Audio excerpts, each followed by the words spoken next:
You saw President Biden joined on stage there by Vice President Harris. You could see her clearly saying to him, "I love you, Joe." But it was a remarkable speech. The president came on stage without a dry eye in the House, including his own, and Vice President Harris and Tim Walz, his daughter Ashley, introducing him, and then just a sustained, extended ovation. Lawrence. You know, it left me thinking about the lineage of what is now the 21st century Democratic Party. What we saw tonight began with a decision made by John Kerry to choose Barack Obama as the keynote speaker in 2004. What turns out to be a losing presidential campaign produces the next Democratic nominee, Barack Obama. That was the first time most of us saw Barack Obama speak. He was not yet a United States Senator, as you mentioned. It was in the middle of his Senate campaign. And I remember saying on TV that night, we've just seen the first black president. I don't know what the schedule is, but that's who it's going to be. And then Barack Obama chooses Joe Biden, and chooses Joe Biden because Joe Biden ran against him. It was important for him to see Joe Biden at the presidential level of competition in the primaries to say, this is who I want, in addition to his experience of Joe Biden in the Senate. Joe Biden then comes along and gets the nomination on a staggered basis in the electoral calendar. And he chooses Kamala Harris. And this all begins with that John Kerry choice. And, you know, I interviewed President Biden in March of the campaign last time when it was locked up. And the question was, who is he going to pick for VP? And that was one of the things we talked about. And what I asked him was, strongly suspecting that it was Kamala Harris, is it important to you that your vice presidential nominee has experience in presidential campaigning? And he said, yes, that's a factor, right? And of course, it was a factor for Barack Obama. And so Kamala Harris knows that she would be the senior senator from New York tonight, out there clapping for someone else. Yeah. Were it not for that decision that Joe Biden made, that was made in both the heat and the proving grounds of a presidential primary campaign. But what you see in this discussion we've had earlier about the talent that we see on the stage, all these people we've seen on the stage, we never saw anyone take a convention stage, including tonight. We've never seen anyone take a convention stage the way Barack Obama took a convention stage in Boston in 2004.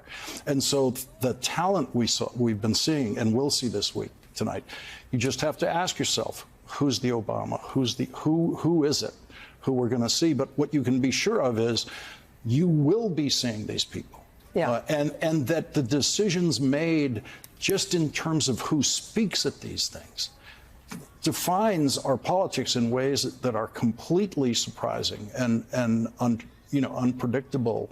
But if you just start with John Kerry's decision and on Barack Obama being the keynote speaker to where we are tonight, you see this handoff. You see this handoff, John Kerry, Barack Obama to Joe Biden to Kamala Harris, and here we are.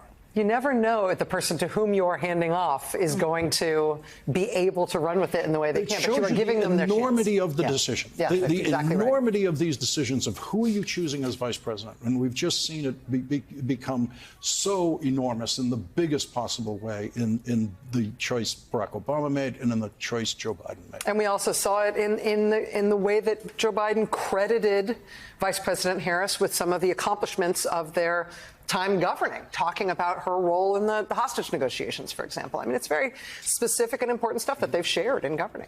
Well, he said in sort of that tongue-in-cheek way, you know, some of the best presidents started as a vice president, obviously a nod to himself, but also it speaks about his legacy. Remember, Joe Biden was vice president when we were coming out of the financial crisis. He knows you have to take big action to solve big problems. He did that when he became president. We were coming out of COVID. He's now passing the torch, not just to VP Harris, but to all those speakers we saw tonight. Raphael Warnock, Andy Beshear, Alexandria Ocasio-Cortez, Jasmine Crockett, where you saw, here's the next generation of Democratic leadership, and it was invigorating. Yeah.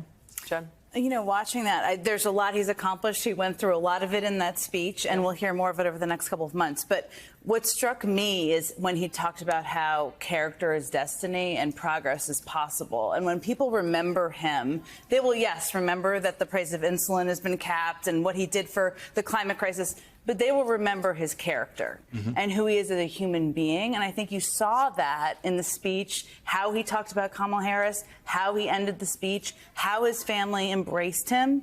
And that's what really struck me sitting there and watching it and just remembering what a deeply, deeply good human and how connected he is. And I also was thinking how hard that must have been for him to do. Yeah. And how hard that was for Dr. Biden to do and how hard that was for Ashley Biden to do.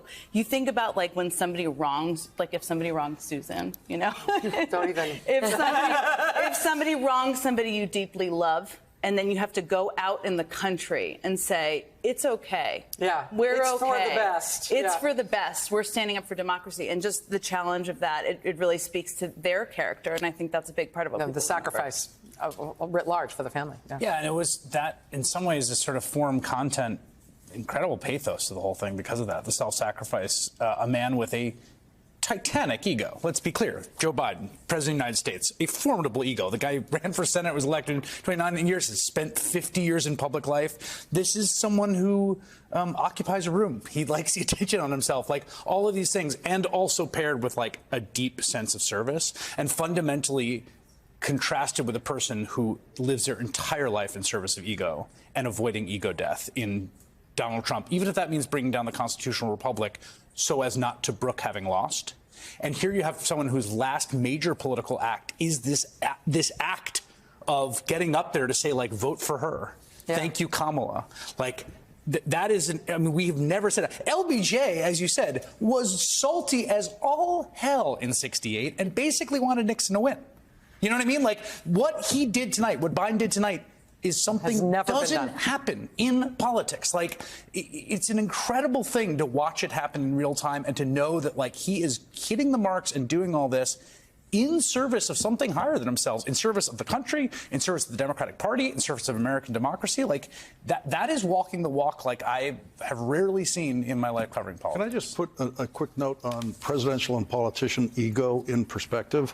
Having worked with Joe Biden in the Senate, and Jen, I'm happy to hear you on this, I would have ranked Joe Biden's ego in the 100 in the Senate that I worked in, somewhere around 50. Yeah. Okay, so it's like he is below average in actual fact and in the working day and the way ego intrudes on the working day, which is very important, which is to say, how does the ego work when the door is closed and it's 12 people or 6 people or more trying to do something important? And he was never the problematic ego in the room, and there were definitely problematic egos in the room. Oh, I mean, it's definitely like senators, cable news hosts, presidents, and we're all in there. None of it's good, but the sacrifice, given the price, the ego price of admission to have any of this exactly to operate at this. Let's go to Chicago to our friends Joy and Alex who are watching in the room. You guys. Well, the ego has landed here in Chicago, and it's wearing a green shirt, Rachel. I can't hear you over the roaring of my voice in my own ears. Sorry. I gotta say, the noise when President Biden took the stage, the love in the room, the enthusiasm, the wistfulness, the crowd wanting to demonstrate to this man that he is beloved was not like anything. I've been to many conventions. It is not like anything I have ever seen in American politics. To the rafters. We love you, Joe. It was deafening. Yeah, absolutely. You could feel it. It almost lifted President Biden sort of off of the stage. I'll say that I don't have a comment about the speech. I would like to talk about what happened before and after the speech, because it's something that's so different than what we saw at the Republican National Convention. It starts with Ashley Biden bringing Joe Biden to tears. Yeah. And that embrace between the two of them, when he looks at her and dabs his eyes, so people were already at that point crying, right? So they were already set up for it. And then he gives this speech, and then afterwards, when you just saw the just raw affection that family has for each other, the way they genuinely love each other, the way that his vice president, Kamala Harris, who he devoted some of his speech to, this is his moment. This was his night. This night was dedicated to Joe Biden, and parts of this night, including a biographical video, were given to Kamala Harris. This is not the way that the Hillary Clinton convention went, where she and Bernie Sanders seemed to be wrestling over the nomination to the very end. It's not the way the '88 convention went, when Jesse Jackson challenged Michael Dukakis for that convention, and it was bitter, and they had to make deals that changed the whole way the party gives out its delegates in order to appease, because they didn't want him on the ballot. They didn't want him on the ticket. They didn't want to give him that, and he wanted it. Yeah, or Carter Kennedy in '80. Carter Kennedy in '80. And so I don't think that, as a nerdy kid who has watched conventions since I was in, junior high school, I don't think you've ever seen a more seamless, more affectionate handoff of power from one person to another, both of whom have the aspiration to be president, and both of whom believe that they can occupy that seat, and they shared power in a great way, and the affection was just so palpable. Can I just say one thing about the speech itself? As the lights come on and the frisky blue light is no longer, and we look even cuter in this light, by the way. The ego has landed. I want to say, so much has been said, and I think rightly so, about the threat, that the fact that liberal democracy is under threat. Absolutely. And it's not just Joe Biden's invocation of democracy being at stake. It's the way in which the power has been transferred. Yeah. It is a person saying it is better for not just the party, but for the country. Yeah. He believes for him to step off the ticket. It gives you faith that the American experiment might not be over. A peaceful right? transfer of power within the party, where there could have been a convention fight. Think about that, guys. There could have literally been a convention fight in this very space, and instead it was the opposite. It was the absolute. It was the opposite of a fight, and that feels like something pretty remarkable. Indeed. You know what? I also wanted to put to you guys, just thank you for talking about that moment when he walked out there. We saw his daughter Ashley we saw his wife Jill, the First Lady, give those remarks. We saw his daughter Ashley give those remarks. By the time President Biden came on stage, as I said, there was not a dry eye in the House, including his own. Vice President Harris was welled up. Tim Walz was welled up. Everybody that we saw. And then just that sustained, emotional, unending ovation that said, at first, we love Joe, we love Joe, we love Joe. And then it transitioned into thank you, Joe, thank you, Joe, thank you, Joe. And that just took the roof off to yet another level. And he couldn't get anybody to stop saying it. I just feel like in my 51 years of American life, I don't know of another big civic, earnest, heartfelt, emotional expression of thanks. That we congratulate one another. We have parades for heroes and we celebrate people's victories, but a celebration of thanks. We appreciate and love you for your civic virtue and for what you've done to our country. Yeah. I mean, since we have had parades welcoming home people who have fought in war, and it has been generations since we have done that. I don't know anything else like that.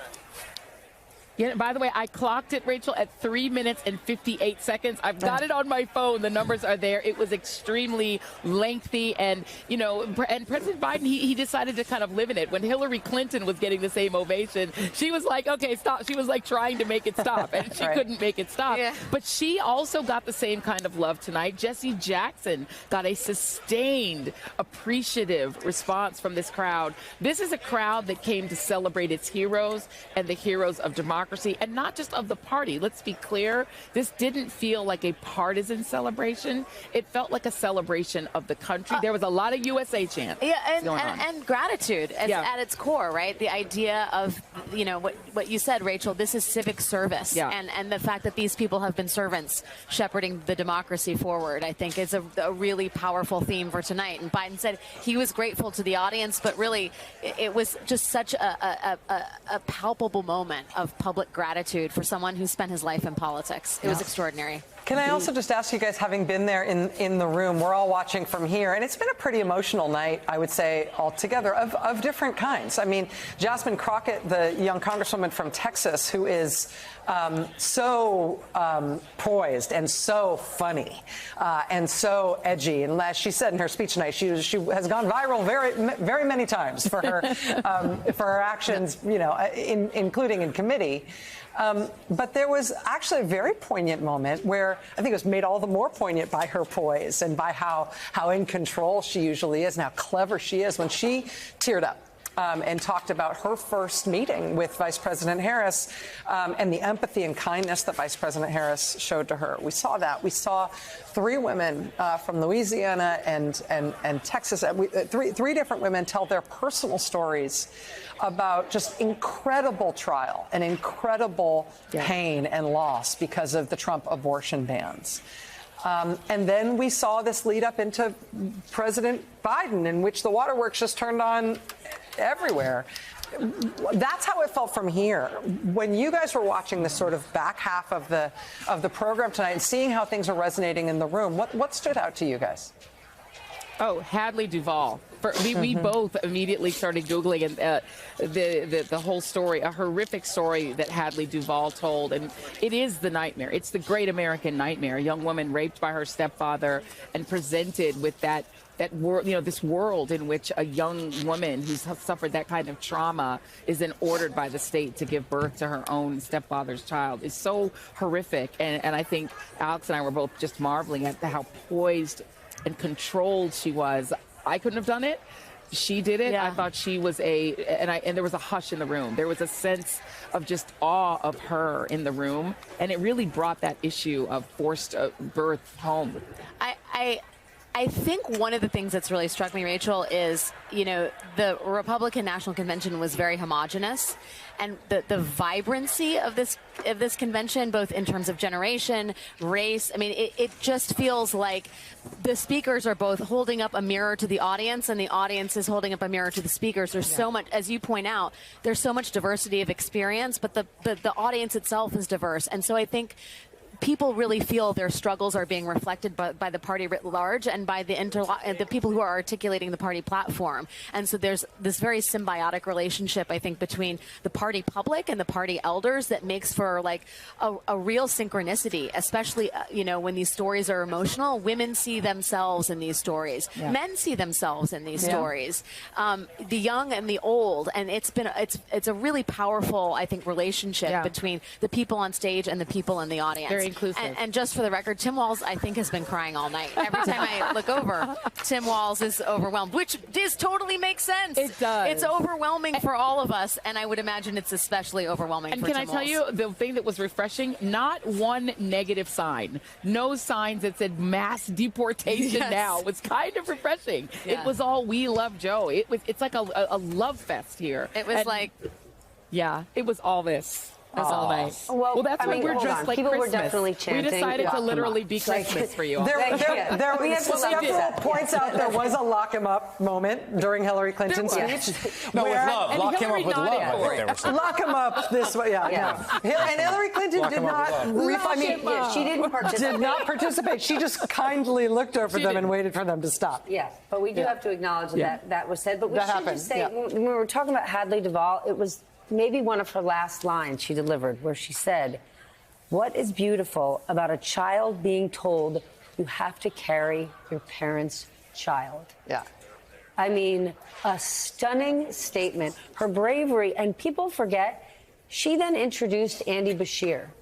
It was an advertisement that she was in just before the election when Andy Beshear won that race where he beat the Mitch McConnell endorsed, Donald Trump endorsed opponent and beat him by 5 percentage points. So just extraordinary to see this woman share her story. And to Alex's point, it affects men, it affects women. You hear something like that, it affects all people. Yeah, to see that young woman talking about what she went through as a 12-year-old child, to see her introduce Andy Beshear, who then talks about his faith, to see Raphael Warnock pastor of the Ebenezer Baptist Church, then ripped the bark off in terms of his speech tonight. To see Jamie Raskin on the constitutional affront that is Trump, and Trump has been specifically January 6th, to have Jasmine Crockett, to have AOC, to have Ashley Biden, to have it summon here. I mean, this is... Simone Sanders joins us again.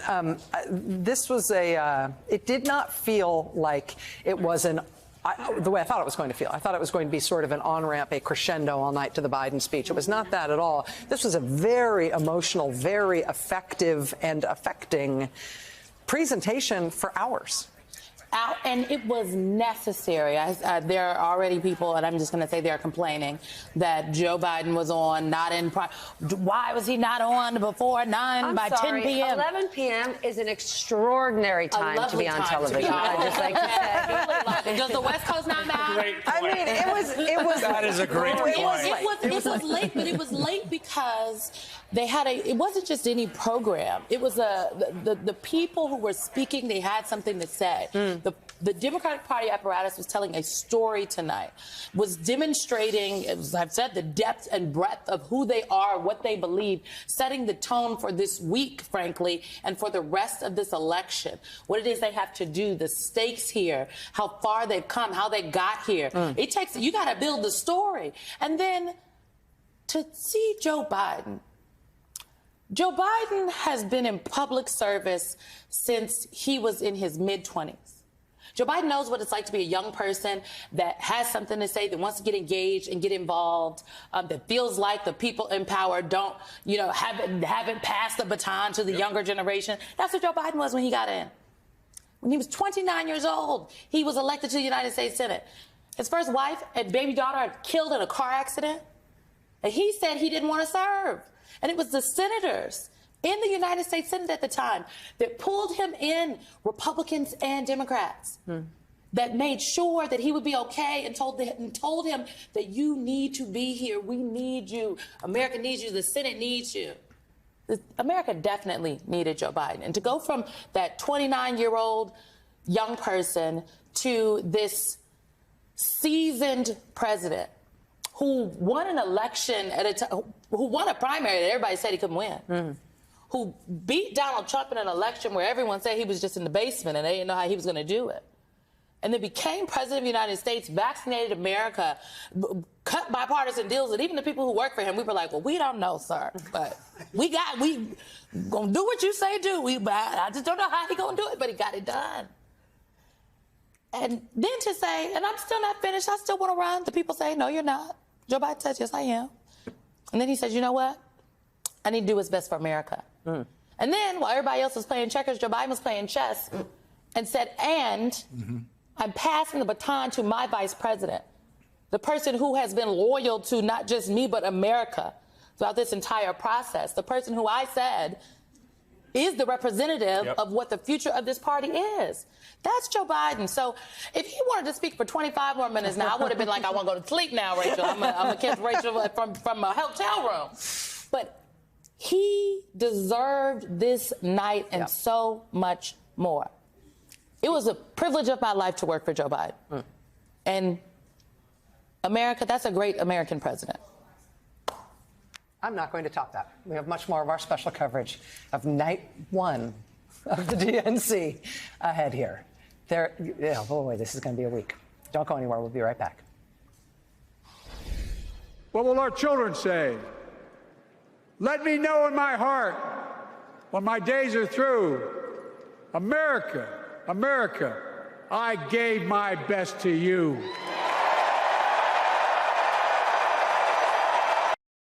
We have been looking at images of Governor Tim Walz, the Democratic vice presidential nominee, technically soon to be, along with his wife, Gwen. He is sitting one seat over from the second gentleman, Doug Emhoff. We also saw Governor Walz and his wife and their kids. Gus and Hope are with them. I think Jacob Soboroff is like trying to nose in over there. Jacob, can we go to you? Rachel, I'm close enough. Governor, we're live on MSNBC. How you feeling, sir? We're excited. It's a pretty important night for Democrats tonight to honor Joe Biden, and I think Gwen and I, the kids, are excited to be here. Could you ever imagine a night like this, to be here and to be with the second gentleman, to be with your wife, and to be potentially on the verge of becoming the next vice president of the United States? I don't know, doesn't every public school teacher imagine being here? No, it's a privilege, it's an honor, and I can tell you this ticket, feeling that energy, just a privilege. I'll leave you alone, but you were in Aliquippa, Pennsylvania over the weekend. You feel like you guys are going to take Pennsylvania? Absolutely. I said the energy out there and to be with those high school kids, to see what that means, exciting. Governor, thank you very much. Nice to talk to you. Nice to see you as well. Rachel, I think I pulled a muscle trying to do that, but we made it happen. Well done, Jacob. And by the way, we just got a call from all of the restaurants that still have sneeze guards on their salad bars, and you're barred from all of them. Thank you, Jacob. Well done. Well done. Yeah, he was right over the sneeze guard there. That was so inappropriate and so excellent. Did you see the staff coming? The staff realized he was live on MSNBC, and it was a train of people coming down to say, hey, how did you get here? Yes, when you busted out laughing, did we get bunny ears? From both of his kids. Yeah. Wow. Most relatable. Yeah, I mean, the thing about it is he just doesn't, he seems, I don't know, he seems pretty unflappable. I've just been so struck by someone who went in a very, very short course of time from a relatively obscure national figure to having the amount of attention that he has had. And I think it says something about the sort of preparation and life's work that he's done before this. Someone who is not, I think, gunning to be in that seat, as Jacob sort of alluded to in that question, how comfortable he seems. I love his answer when he's getting pressed on, I think the line of questioning was about whether the agenda and the record was too progressive, and he just said, what a monster. Mm-hmm. I mean, he has one-liners that, again, to my earlier point, kids are fed. I believe kids should have a full belly to learn. It was a bunch of questions about his record as governor, and he just has, I think, a superpower of shrinking the attacks against him, things that have sort of in past eras left strategists in a room trying to figure out what the talking point is to get back against the attack that might be too liberal. And he just said, oh, what a monster. I think kids should be full to learn. I've been trying to come up with an analogy, or not an analogy, at least a helpful comparison in terms of what other vice presidential pick is like him.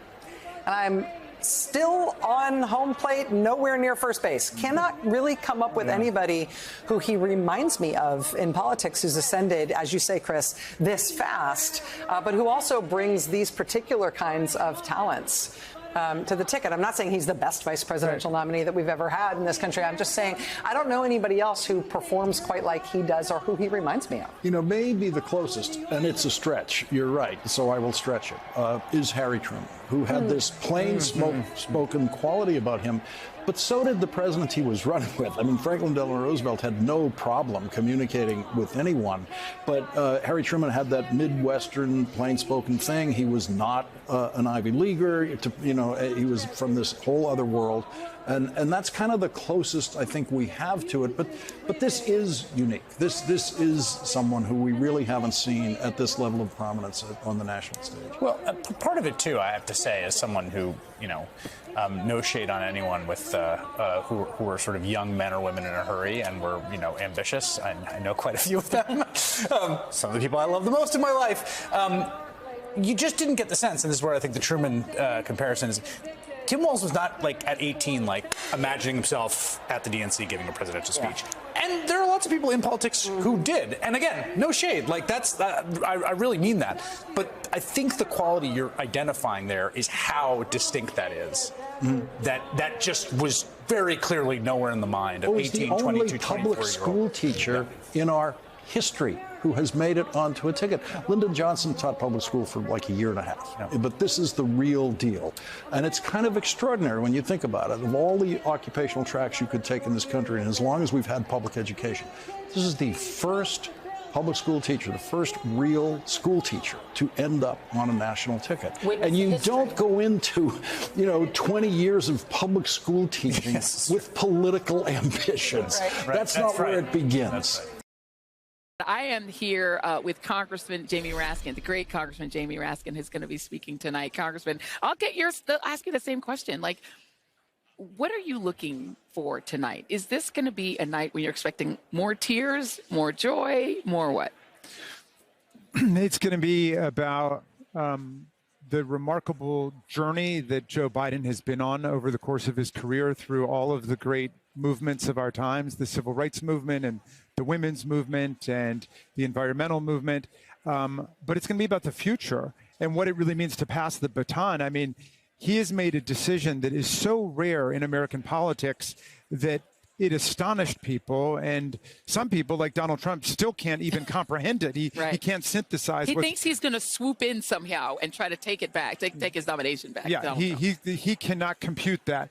But Joe Biden can talk to us better than anybody in the country about Kamala Harris as his vice president, as his partner in the executive branch, also as somebody he knows from the Senate as well, and her extraordinary service as senator from our largest state, why she is poised to lead the values of democracy and freedom and progress for everybody in the new century. Yeah. And that's going to be an extraordinary thing to hear him talk about her as well as talk about him. I mean, I think the emotional expectation is rising in this room as to what we're going to hear from Joe Biden. And there are those of us who are just, run-up speakers to President Biden. And we can't wait to hear what he's got to say. You know, one of our favorite things about you, we love everything about you, Congressman. We love talking to you as a constitutional scholar. You know, I use this opportunity to take your class every time that you're with me. But, you know, the role of the vice president is one of the most ambiguous, I think, to a lot of people, right? If they haven't, read through the Constitution, people don't know what vice presidents do. One of the things that's been so fascinating about watching the relationship between President Biden and Vice President Kamala Harris, similar to when President Biden was vice president, is you actually kind of got to see what the vice president's relationship was and her importance. I mean, his reliance on her, she was, in the end, the most hardcore with him. To the bitter end. She was he's in this. She was his fiercest defender after that the debacle debate. And he handed it off to her and then has started to lay out, here's what she's been doing with me. Here's what our policies have been. And this is why she's set up for success. What do you make of the way that President Biden has in some ways taught us what the vice president's job is by describing her? I mean, constitutionally, of course, the major job of the vice president is to preside over the Senate and to vote only when there's a tie. There have been a lot of ties, so she's actually played an important role. I think she has cast a significant percentage of all of the tie votes cast by vice presidents in American history. So she's done a great job on that. And then basically to serve the president. They used to say, check on the president's health. But, they have this wonderful relationship. There's no daylight between them. And so there's no hard feelings. Again, the Republicans don't understand that. They don't understand what it means to be a real political party, which listens to people, where people come together, can disagree. But the unity, the focus, the momentum at this convention is absolutely extraordinary. How everybody is together on this one goal. Now, they operate like a dictatorship over on their side. It's an autocracy. But they still can't get over the fact that we have seen a passing of the baton to a new generation of political leaders. And Biden thereby teaches America and those of us who are in public life that a really important ingredient to leadership is creating space for new leadership and bringing people in and nurturing them and coaching them and then supporting them. Yeah, and if the Harris-Walz ticket wins, I don't know when the last time we've had a vice president who came from the House rather than the Senate. Yes. So I know y'all House folks are excited about the idea of having somebody that comes from your body. It's a very big deal for us. Yes. And it is well balanced in terms of Senate and House representation, as well as geographically and in terms of life experiences. It's a ticket that really speaks to America in a profound way. You House folks are spiking the ball just a little bit. I think the reps are spiking the ball just a little bit. Pennsylvania Governor Josh Shapiro, speaking of labor, and then endorsed and very much in keeping with labor in their state. Josh Shapiro was one of the names on Vice President Harris's very shortest shortlist of potential running mates. He was reportedly among the final three candidates, along with Arizona Senator Mark Kelly and Minnesota Governor Tim Walz, who ultimately got the nod. Josh Shapiro is also the governor of what might be the most important swing state in the country. Pennsylvania and its 19 electoral college votes are considered a must-win by both campaigns, and both campaigns, according to the polls, have essentially an equal shot at the state right now. Josh Shapiro standing by with our colleague Joy Reid at the convention in Chicago. Joy, take it away. Thank you so much, Rachel. Governor, thank you for being here. So great to be with you. So let's get right to it. We just heard two labor leaders speaking. There's another one on stage right now. The industrial heartland of this country, that is the must-win port of this country. President Biden, he does very well in states like Pennsylvania. He's got roots in Pennsylvania. How well will Vice President Harris do, in your view, in your state? I think she's going to do exceptionally well. Listen, Pennsylvania is proudly home to over 750,000 union members and growing. From our building trades that build our roads and bridges to our teachers who teach our kids, our police officers on the streets, and so much more. I couldn't be more proud to be the governor of Pennsylvania and represent these folks, and they are fired up for Kamala Harris. She speaks their language. She's got their back. She's been part of the tremendous work that Joe Biden has done to lift up communities that have oftentimes been forgotten, and I know now she's prepared to take it to the next level. Working class voters are always at issue. Republicans make hard plays for them. They really go for those voters, and even though their economic policies center around tax cuts, which don't necessarily help the working class, there's something about the way that they talk about the world and the economy that seems to appeal to working class voters. Has the Biden-Walz ticket figured out the formula to get those voters back? Well, first off, the Republicans talk a good game, but their policies screw over those folks and hurt them. And what you're seeing from Kamala Harris and Tim Walz is a laser focus on those communities. They were just in Western Pennsylvania. And importantly, I love Pittsburgh, but they weren't in Pittsburgh.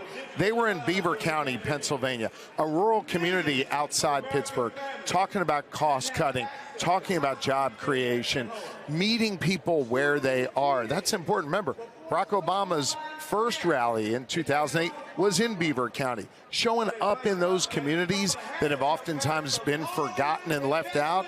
Shows that the Harris-Walz ticket understands that you got to meet people where they are, speak to those communities, and address those communities head on. What the Republicans are offering are not only empty promises, but policies that would strip away part of their paycheck, make it harder for those communities to get ahead. And I think Kamala Harris is effectively prosecuting the case against Donald Trump in those communities across Pennsylvania. You were able to do this because obviously you won the governor's race. You have some experience running against a potential extremist, if we want to be charitable about your opponent at the time.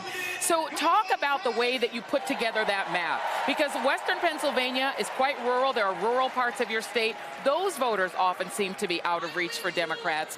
Why do you suppose that is, and what is it that you think Democrats in this campaign could be saying to those voters that might be compelling? You're right to identify those voters outside of Philly, outside of Pittsburgh, outside of those really important urban centers. These are communities that feel like they've been ignored. Listen, I showed up.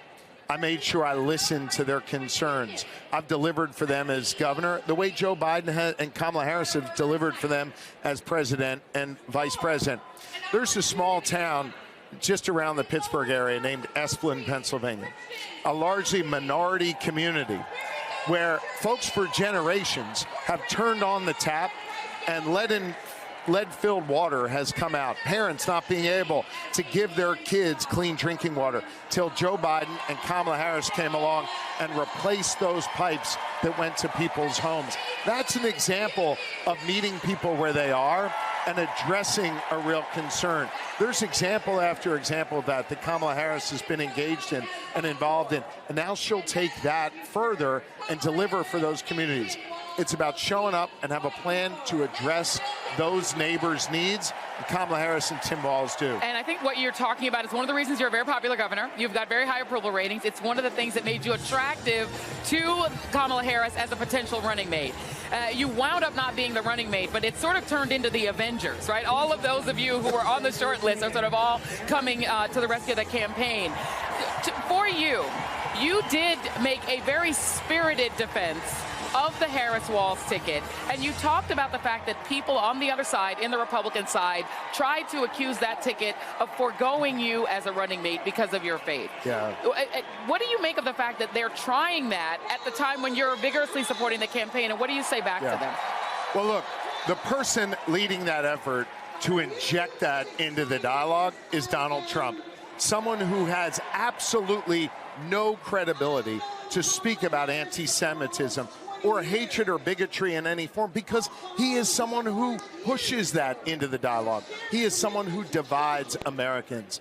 Listen, when folks marched with tiki torches in Charlottesville, Virginia, and literally chanted, "Jews will not replace us," what did Donald Trump do? He didn't condemn that anti-Semitic language. He said what? There were good people on both sides. Joy, there were not good people on both sides. Donald Trump is someone who pushes hate and bigotry into our politics. And so I will not be lectured, and no one should be lectured by Donald Trump on that. Listen, I want to be very clear about something. Anti-Semitism played no role in the dialogue between me and the vice president. None. It is true that there is anti-Semitism in this country. It is true that there is racism and Islamophobia and other forms of hatred and bigotry. And what we need to do, all of us, all leaders, is stand up and speak with moral clarity, act with moral clarity. And Donald Trump is bankrupt when it comes to speaking and acting with moral clarity. Earlier today, I was out where the protesters are all sort of gathering, and there are people who are protesting about women's rights and about LGBTQ rights and promoting all sorts of causes. There are obviously pro-Palestinian protesters out there. They're very passionate. They're very angry. They're very consumed with, you know, a partial hope that they'll see something different come out of this convention in terms of the issues that they care about in their families, in some cases, that are in Gaza. What would you say to those protesters who were outside of this arena about what could be said here that might make them feel more comfortable with the ticket? Well, first off, I want to say I salute and celebrate their right to peacefully protest.